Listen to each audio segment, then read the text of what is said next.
Hello Amazon.com, it's me, Beau. I'm coming to you with an update on this little Magic Eagle keyboard, which I absolutely have loved for the past few days, except for some reason when I hit the F key, it doesn't react. And yet when I hit the G key, it reacts just fine. How about the D? Yep. But the F,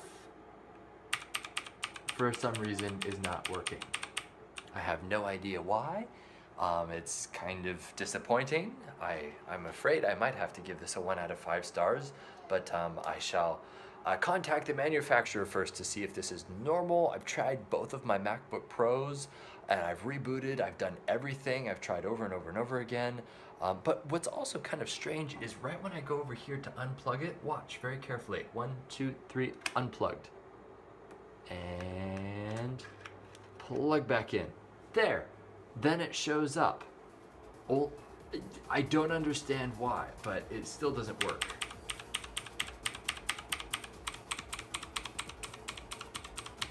My name is Beau, and I hope that this small little demonstration is helpful in determining whether or not this keyboard is the right one for you.